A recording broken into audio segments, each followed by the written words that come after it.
मौका मिले आपके दोस्तों बच्चों को अंतिम को लगने को, क्या वजह इसकी और क्या मांगे आप लोगों को? अरे माका देकर बात करते हो सर, हमने कल 11 बजे यहाँ धरना प्रदर्शन जारी किया था। आज दूसरा दिन चल रहा है, करीबन 1 बज गई। हम भूखे प्यासे कल से यहाँ धरने पे बैठे हैं, निरंतर प्रयास कर रहे हैं। हम नहीं तो हमारा कोई प्रशासन यहाँ का अंदर हॉस्पिटल का कोई हमसे बात करने के लिए आया, ना कोई जिला प्रशासन की टीम हमारे पास आई है, ना कोई और अंदर यहाँ हॉस्पिटल में।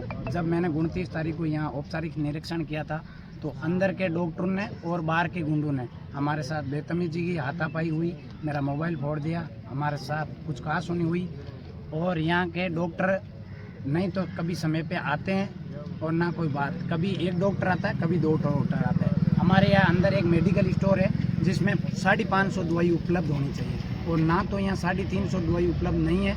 और जो भी दवाई उपलब्ध यहाँ होती है, बाहर के लोग और अंदर के लोग, यहाँ मिलाजुली का खेल चल रहा है। यहाँ दवाई जो उपलब्ध होती है उसको बाहर भेज दिया जाता है। और जब कोई पेशेंट यहाँ आता है, जैसे कोई पेशेंट 1 बजे आया है तो उसको बोलते हैं तुम 1 बजे क्यों आया, तुझे 12 बजे आना था। ये तो यहाँ की प्रशासन है। और रही बात कि 1 बजे आने के बाद में यहाँ के डॉक्टर बोलते हैं कि तुम मेडिकल जाके तुम्हारा इलाज करो। वो मेडिकल इसलिए भेजते हैं कि वो मेडिकल वाला अगर 300 रुपये लेते हैं तो 150 रुपये इनके हुए, 150 रुपये उनके हुए। अगर 500 लेता है 250 इनके, 250। ये तो एक अंदर एक रूम है हमारे हॉस्पिटल में, पूरी जर्जर स्थिति मान है उसकी, पूरी की पूरी ऊपर से पट्टियाँ टूटी हुई है। एक पूरा गार्डर वो गल चुका है, वो कभी कोई सी कंडीशन में नीचे गिर सकता है और यहाँ बड़ी जन हानि हो सकती है। विशेषकर क्या खास मांगे? कोड़िया गांव पहले नागौर जिले में आता था, अब हम आने लगे डीडवाना कुचा। नागौर जिले में सबसे बड़ा गांव था ये कोड़िया, सबसे पुरानी हमारी पीएससी है। हमारी सबसे बड़ी मांग यही है कि इस पीएससी को हमें सीएससी में कन्वर्ट करवाना है। रात को भी आप बैठे थे, अभी तक कोई प्रशासनिक आला अधिकारी से बातचीत? हमें कोई नहीं आश्वासन नहीं मिला है, नहीं कोई यहाँ कोई अधिकारी है हमसे बात करने के लिए। कल यहाँ आप अनशन पर बैठे, आपका मेडिकल करवाया गया? कि आप कितना सुधार की जरूरत है और प्रशासन और जनप्रतिनिधियों का अब तक कैसा रवैया रहा है आपके गांव को लेकर?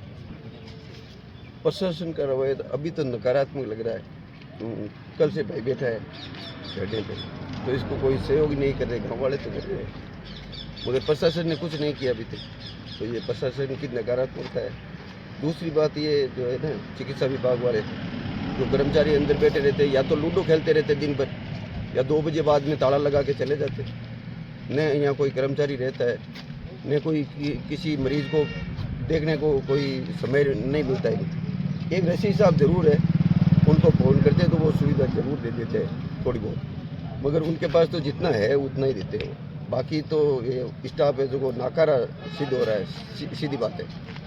साफ सफाई अंदर बिल्कुल नहीं थी, यहाँ भी पेड़ उगे हुए थे अभी सवेरे तक। ये जो मेन गेट है ना सामने, इस पे देख लो नाम ही नहीं कहीं। इतना प्रशासन बजट देता है इनको, सरकार बजट देती है, बजट से क्या होता है पता नहीं, कहाँ लगाते हैं ये बजट। 2 दिनों से धरना है, अब क्या मांग है आपकी? मुख्य मांग तो यही है कि इस जो विभाग है वो जल्दी से जल्दी इनको लगे हुए, यहाँ जो जितने भी कर्मचारी लगे हुए इनको हटा के दूसरा स्टाफ लगाए जो सेवाभावी हो, काम करने वाले हो, जो कुछ जनता को समझे। ये तो जनता को समझते ही नहीं है, जो भी आता है ना उसको रूखा सूखा जवाब दे के वापस भेज देते हैं। किसी विशेषज्ञ की या कोई जरूरत महसूस की जा रही है, जैसे महिला विशेषज्ञ आए तो अच्छी बात है। आज भी जैसे 2 डॉक्टर है ड्यूटी पे, यहाँ एक है नहीं, और है वो धमकियाँ देते हमें। मुझे खुद को धमकी दी है सब, मोबाइल नीचे रखो, हमारी फेसबुक पे ऐसे कैसे चढ़ा दिया आपने। तो मुझे खुद ने इसको वृक्षारोपण के समय में बुलाया मुझे अंदर, और बुला के मुझे धमकी दी खुद को। तो जनता के साथ कैसे पेश आएगा ये देख लो, आप इस सोच लो। क्या नाम है आपका? रामदेव देवलिया। तो सर, आपके अस्पताल के बाहर 2 दिनों से लगातार धरना जारी है। कई मांगे उनकी है, उन्होंने चिकित्सा व्यवस्थाओं में कमी का आरोप लगाया है, साथ ही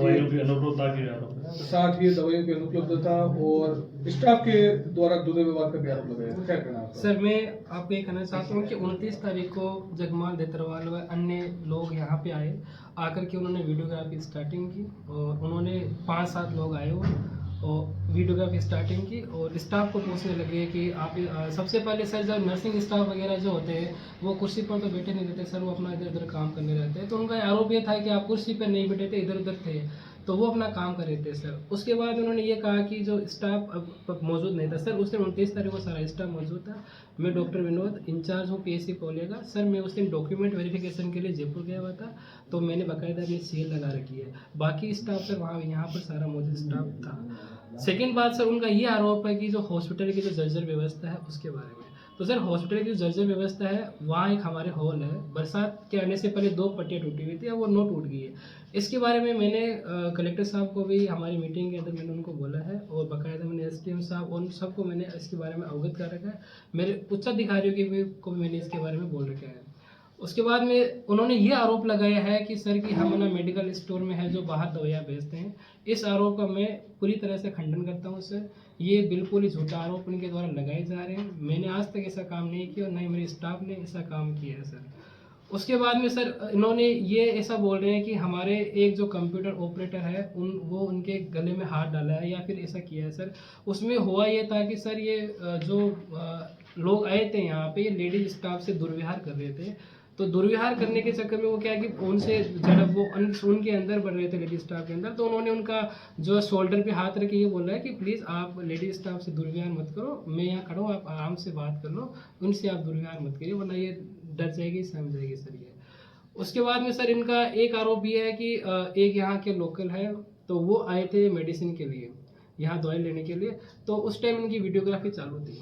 तो जब वीडियोग्राफी चालू थी तो उन्होंने जगमाल बेतरवाल या अन्य में से किसी ने उनको कहा कि भाई आप यहाँ तू यहाँ क्या कर रहा है। तो उसने ये कहा कि भाई तू कौन होता है ये पूछने वाला कि मैं ये क्या कर रहा हूँ। तो उनकी आपस की नोकझोंक हो गई सर। वो उनका आपसी मुद्दा है, आपसी मामला है।